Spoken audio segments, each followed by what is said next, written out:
BTV 뉴스는 얼굴을 드러내지 않고 가상 캐릭터를 통해 진솔한 이야기를 전하고 있습니다. 경계선 지능인과 관련한 연속 보도. 오늘은 느린 학습자를 자녀로 둔 부모를 만났습니다. 목소리와 이름 모두 가상의 캐릭터로 주하영 기자가 만났습니다. 경계선 지능인 자녀를 키우고 있는 부모들의 어려움은 한두 가지가 아닙니다. 먼저 초등학생과 중학생 자녀를 키우는 별이 엄마의 이야기 들어보시겠습니다. 친구를 만들어줄 수가 없으니까 그런 게 조금 속상하죠. 아이들이 또래 친구들과 잘 어울리지 못하나요? 좀 놀려먹기 좋은 아이 이런 식으로 인식이 되다 보니까 저희 아이를 놀리고 있어도 저희 아이 본인은 나를 놀리는 거나가 아니라 나랑 놀아주는 거나라고 인식을 하는 경우가 있어요. 그러면 옆에서 보는 엄마가 굉장히 속상하죠. 놀리는 친구들을 만나는데도 아이가 그게 놀이라고 생각한다고요? 어머니가 상황을 설명해 주셨을 것 같은데 아이 반응은 어땠나요? 아이 입장에서는 친구를 잃어버릴까 봐 무서워서 친구를 내칠 수도 없고 같이 놀기도 어렵고 그러니까 혼자 끙끙 앓더라고요. 역시 느린 학습자를 키우는 부모들의 가장 큰 걱정 중에 하나는 교육 문제인 것 같습니다. 장애인도 비장애인도 아닌 경계선에 있기 때문이라는 목소리도 있는데요. 다른 부모의 이야기 들어보시겠습니다.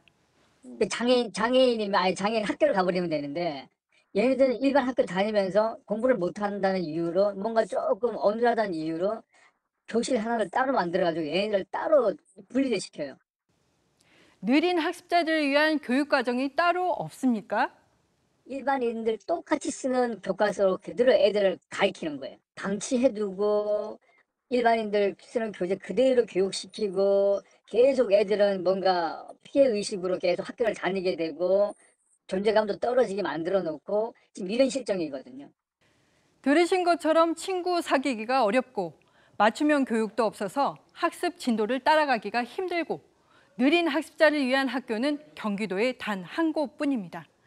교육 과정을 힘들게 마친다고 하더라도 부모들의 걱정은 계속됩니다. 대학 진학부터 군대, 취업까지 부모가 도와주기 힘든 문제들이 기다리고 있기 때문입니다. 느린 학습자가 군대에 입대하면 또 다른 일을 겪게 된다고 합니다. 경계선 지능인이라도 신체에는 이상이 없으니까 군입대를 하게 된다는데 그때 겪는 고충도 크다고 합니다. 어떤 일을 겪으셨습니까?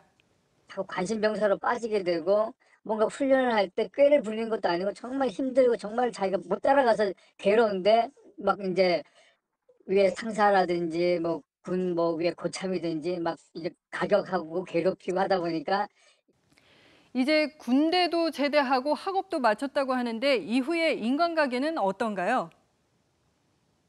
대학을 졸업하고 난 다음부터가 이제 학교를 이제 벗어나니까 어떤 문제가 생기냐면 사실은 그 본인 또래의 어떤 친구들을 집중적으로 만날 수 있는 그런 조직이 없어져 커뮤니티가 완전히 없어져 버린 거예요. 그걸 이제 부모가 해줄 수는 없더라고요. 사람들을 만날 기회가 없어진다고 하시는데 정말 겪어보지 않으면 이해하기도 힘들 것 같습니다. 그 당시 커피를 한번 그 교육을 시켜봤어요. 일반인들하고 같이 이제 이렇게 올려서. 근데 흥미를 전혀 못 느껴요.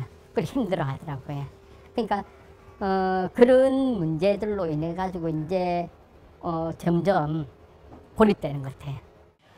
초중 고교 학년기부터 성인이 되고 난 이후에도 경계선 지능인의 어려움은 계속됩니다. 우리 사회의 13.6%를 차지하는 경계선 지능인. 대책은 없는 걸까요? 다음 이 시간엔 경계선을 허물기 위해 나서는 사람들의 이야기 전해드리겠습니다.